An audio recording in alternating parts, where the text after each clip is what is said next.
Today recipe బెండకాయ tomato curry చాలా సూపర్గా ఉంటుంది. చూస్తేనే నోట్లో నీళ్ళు ఊరుతున్నాయి. ఇంకెందుకు ఆలస్యము, సింపుల్గా ఎలా చేసుకోవాలో రెసిపీలోకి వెళ్దాం పదండి. మీరు కూడా ఈజీగా చేసేయచ్చు.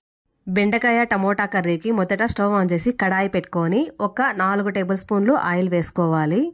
ఆయిల్ కాగిన తర్వాత ఆవాలు 1 టేబుల్ స్పూన్ వేసుకున్నాను. తరువాత జీలకర్ర 1 టేబుల్ స్పూన్ వేసుకోవాలి. 1 టేబుల్ స్పూన్ జీలకర్ర వేసుకున్నాను. జీలకర్ర వేసుకున్న తర్వాత మనము ఫ్రై చేసుకోవాలి. ఆవాలు జీలకర్ర అంతా ఇలా ఫ్రై చేసుకోవాలి. ఇలా ఫ్రై చేసుకున్న తర్వాత వెల్లుల్లి రెబ్బలు, పొట్టు తీసినటువంటి వెల్లుల్లి రెబ్బలు 15 వేసుకున్నాను. మళ్ళీ పెద్ద సైజు ఆనియన్ 1 తీసుకొని పెద్దగా కట్ చేసుకోవాలి. చిన్న ముక్కలుగా కాదు, ఇలా పెద్దగా కట్ చేసుకోవాలి. ఈ ఆనియను వెల్లుల్లి రెబ్బలను బాగా మనము ఫ్రై చేసుకోవాలి. పచ్చి కరివేపాకు 2 రెమ్మలు తీసుకున్నాను.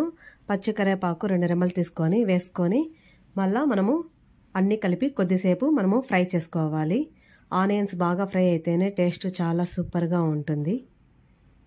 బెండకాయ టమోటా కర్రీకి ఇప్పుడు టమోటాలు 3 తీసుకొని చిన్న ముక్కలుగా కట్ చేసుకోవాలి. చింతపండు తీసుకోలేదు కాబట్టి 3 టమోటాలు తీసుకున్నాను. పచ్చిమిరకాయలు రెడ్ చిల్లీ పౌడర్ వేసుకోలేదు. పచ్చిమిరకాయలు 10 నిలువుగా కట్ వేసుకొని ఫ్రై చేసుకోవాలి. రుచికి సరిపడా ఉప్పు వేసుకుంటున్నాను. కొద్దిగానే వేసుకోవాలి ఎప్పుడైనా కూడా, కానీ ఉప్పు తక్కువైతే మళ్ళీ మనం కావాలంటే కలుపుకోవచ్చు. ఫస్ట్లోనే ఎక్కువ వేసుకున్నాం అనుకో మళ్ళీ ఉప్పు రోస్ అవుతుంది. ఉప్పు వేసుకున్న తర్వాత కొద్దిసేపు ఫ్రై చేసుకోవాలి. ఇలా కొద్దిసేపు ఫ్రై చేసుకున్న తర్వాత పసుపు వేసుకోవాలి. పసుపు వేసి ఫ్రై చేసుకోవాలి. ఇప్పుడు ధనియా పౌడర్ 1 టేబుల్ స్పూన్ వేసుకొని ఫ్రై చేసుకోవాలి. బెండకాయను నేను ముందుగానే ఆయిల్లో కొద్దిసేపు ఒక 5 మినిట్స్ ఫ్రై చేసుకున్నాను. ఆ బెండకాయని ఇప్పుడు దీంట్లోకి ఇలా కలుపుకోవాలి, ఇలా ఫ్రై చేసుకోవాలి. ఇప్పుడు నేను ఇంట్లోనే చేసుకున్నటువంటి సాంబార్ పౌడరు 1 టేబుల్ స్పూన్ వేసుకున్నాను. సాంబారు పౌడర్ కూడా ఎలా చేయాలో వీడియో చేస్తాను.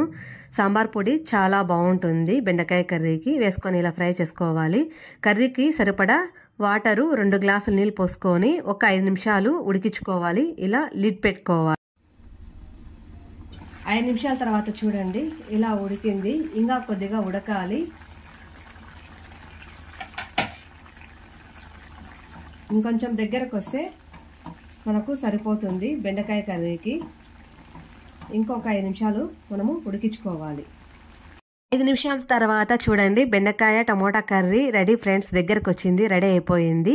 చివరిగా మనము కొత్తిమీర వేసుకున్నాం అనుకోండి, బెండకాయ టమోటా కర్రీ రెడీ ఫ్రెండ్స్. ఇది వేడి వేడి అన్నంలోకి, చపాతీలోకి, రాగి సంగట్లోకి చాలా సూపర్గా ఉంటుంది టేస్ట్. మీరు కూడా తప్పకుండా ట్రై చేయండి. నా వీడియో మీకు నచ్చినట్లయితే లైక్ చేయండి, షేర్ చేయండి. Thank you for watching.